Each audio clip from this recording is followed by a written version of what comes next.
Picture this for a second. You are standing at the base of the Margalla Hills. Oh, yeah, they are gorgeous. Right. If you've never seen them, just imagine this absolutely stunning, lush, green mountain range. You've got these beautiful, sweeping valleys. The weather is incredibly pleasant, and it just looks like the kind of place you would see on a travel brochure. Yes, it sounds like paradise. It totally is. It's completely serene. But if you scratch just a tiny bit below that picturesque surface, you uncover a deeply bloody secret hidden right there in the landscape. It is a striking, almost jarring contrast, really, because you have this immense natural beauty, but it is forever scarred by what happened on the morning of July 28, 2010. Yeah. We are looking at Airblue Flight 202, which was, scheduled, supposedly routine domestic flight traveling from Karachi to Islamabad. A totally normal morning, until obviously it wasn't. Because just minutes away from its destination, this Airbus A321 crashed directly into those beautiful Margalla Hills. Just devastating. It really was. It was roughly 15 kilometers away from the runway. 152 people, so that's 146 passengers and 6 crew members, lost their lives. Wow. And here is the detail that completely stops you in your tracks when you first approach the story. There was absolutely nothing mechanically wrong with the airplane. Like, zero technical faults. None at all. I mean, the engines were functioning perfectly, the navigation systems were online, the flight controls were fully operational. It's fine. Right. It was a perfectly healthy aircraft that somehow ended up obliterated in a valley 15 kilometers away from where it was supposed to land. Okay, let's unpack this, because if the plane didn't break, something else did. Exactly. To figure out what that was, we've pulled together a stack of fascinating, albeit really heavy, source materials for today's deep dive. We are looking through the official Civil Aviation Authority investigation reports, the harrowing transcripts from the cockpit voice recorder, and several psychological studies on aviation team dynamics. Yeah, and that last part is key. It is, because the mission today isn't to look at snapped wires or failed hydraulics. We are going to explore the human elements. We are looking at how ego, pure stubbornness, and just a complete breakdown in communication brought down a perfectly good airplane. And to truly understand that breakdown, we have to step far away from the crash site itself. Like, we need to rewind the clock and go all the way back to the beginning of the flight to really analyze the psychological environment inside that cockpit. So let's go back to Karachi. It's 7:51 in the morning when the flight takes off. And at the controls, you have 2 men. Right. You have the captain, Pervez Iqbal Chaudhry, who is a highly experienced pilot with tens of thousands of flight hours. Very seasoned guy. Very. And sitting right next to him is the first officer, Mutajib Ahmed, who is significantly his junior. Now, in any commercial flight, those 2 seats are designed to operate as a cohesive, synchronized unit. Like a team. Exactly.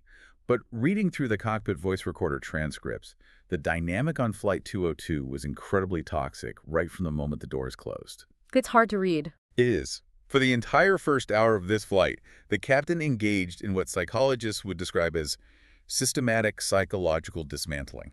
It is excruciating to read. The transcript shows the captain spending 60 straight minutes berating his first officer. An entire hour. Yeah, just mocking him, lecturing him in this incredibly arrogant, condescending tone. Right. This wasn't a senior pilot giving constructive feedback. It was a ruthless dressing down at 30,000 feet. And you just have to imagine sitting in a tiny enclosed space, completely unable to leave, while someone holding total authority over your career just verbally hammers you for an hour. It creates an intensely stressful and abnormal environment.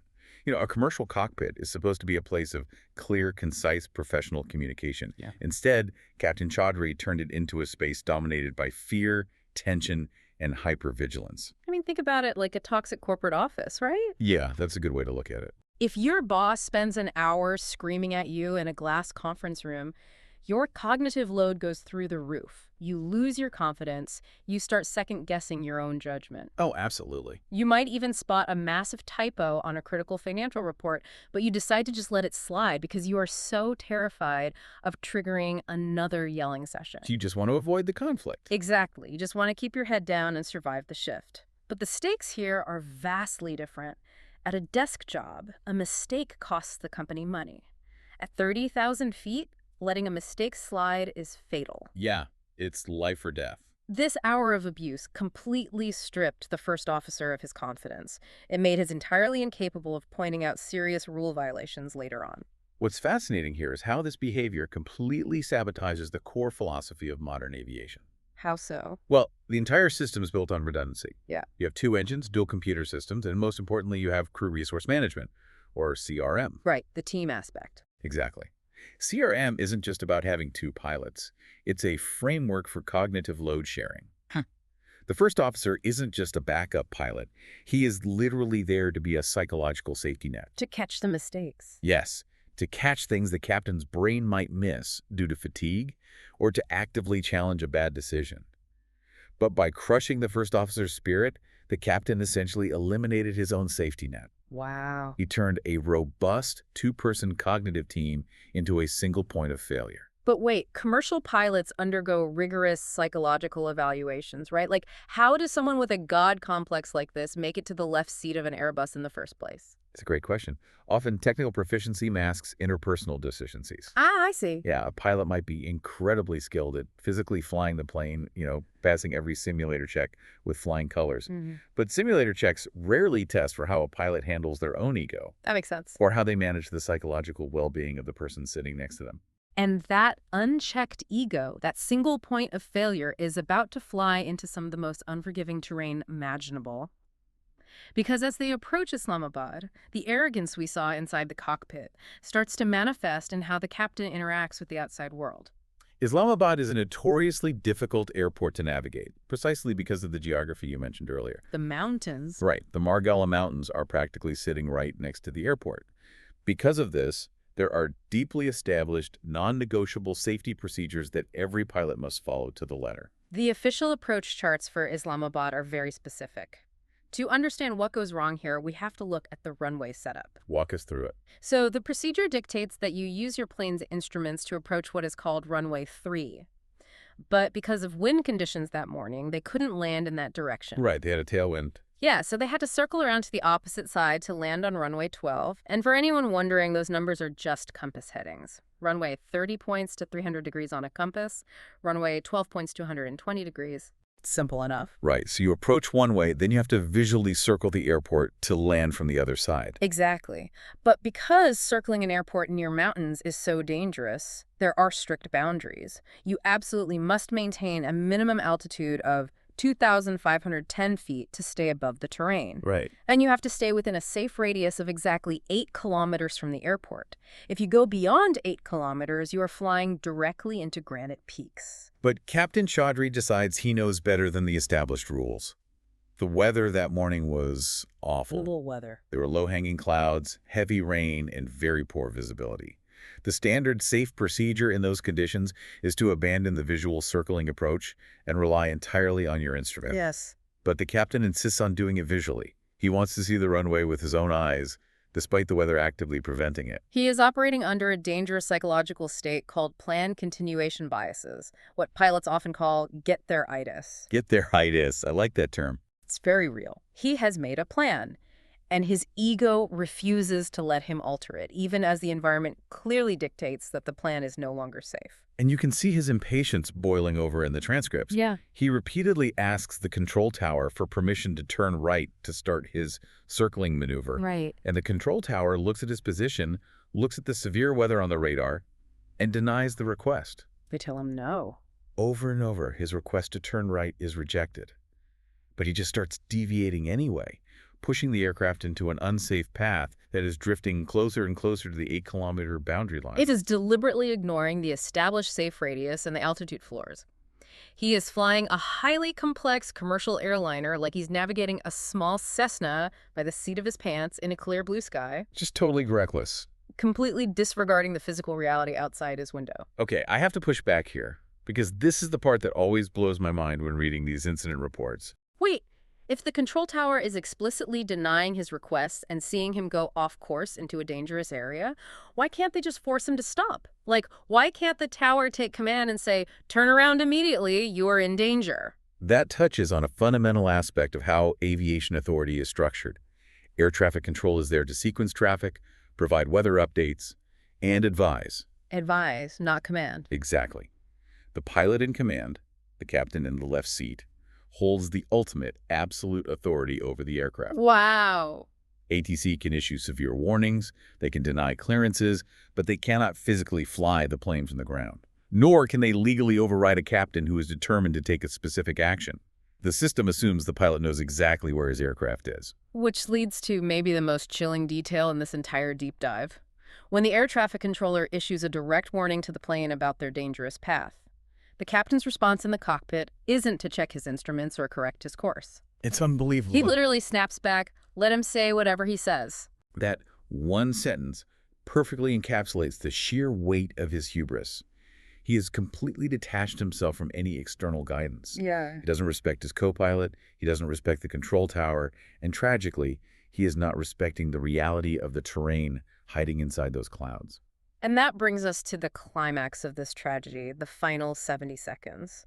Because while the captain is ignoring the humans on the ground, the advanced technology inside the plane realizes exactly what is about to happen. We mentioned earlier that there were no technical faults with the aircraft. In fact, the plane's safety systems were working perfectly. Yep. Specifically, the Terrain Awareness and Warning System, or TAVLS. Explain how TAWS actually works, because it's not just a generic proximity alarm, right? TAWS is an incredibly sophisticated piece of technology. It constantly takes the plane's exact GPS coordinates and cross-references them against a massive internal 3D topographical map of the Earth. So it knows exactly where the mountains are. Exactly. It also uses a radar altimeter, which bounces radio waves directly off the ground below the plane to measure exact height. It calculates the plane's speed, trajectory, and the terrain ahead. And if it determines that the current flight path intersects with rock, well, it acts. The timeline of these last 70 seconds is agonizing to read because you are watching a man fight a machine that is trying to save his life. Truly agonizing. At exactly 70 seconds before impact, the TAWS system breaks the tense silence in the cockpit with a synthesized mechanical voice, terrain ahead. That is the initial caution alarm. It is designed to pierce through the noise of the cockpit and be absolutely impossible to ignore. But he does ignore it. He does. And over the course of the next minute, as the plane drifts further beyond that 8-kilometer safety radius and closer to the Margalla Hills, that system triggers 21 separate blaring warnings. It's 21. 21. That includes 15 separate emergency commands shouting, "Pull up, pull up." 15 times the plane is screaming at him to pull up. I want you to imagine the sensory overload happening in that tiny space. It's deafening. The mechanical voice of the TAWS, the blaring master caution alarms ringing in their headsets, the visual obstruction of the heavy clouds outside, and the sudden, terrifying realization that they are lost. It's what aviation psychologists call task saturation. The captain's brain is receiving too much information to process sequentially. It just shuts down. And it's not just the computer panicking. The first officer finally realizes that the danger is absolute. The water is quite literally above their heads, and we have the transcript of his pleas. Yeah. But they aren't the forceful commands you would expect from a co-pilot trying to avoid a mountain. They're these tragic, submissive requests. It's heartbreaking. He says, "Sir, mountain ahead, turn left." Then, "Sir, ground is getting closer." And finally, "Sir, pull up, turn left." Notice his language there. Even in the face of imminent death, he is still calling the man who is actively killing him, "Sir." Wow. He is essentially asking permission to survive. But the captain is completely overwhelmed.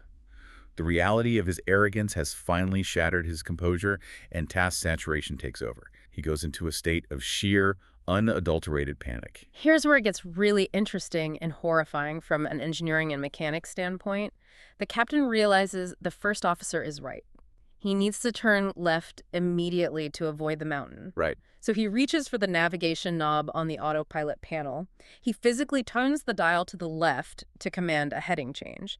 But he makes a fatal, panic-induced error. If we connect this to the bigger picture of human-machine interfaces, the Airbus autopilot system uses a very specific push-pull logic. How does that work? Think of it like giving a taxi driver an address versus reaching over and grabbing the steering wheel yourself. I love that analogy. Explain how that applies to the knob. On this specific aircraft, simply turning the knob just pre-selects a heading.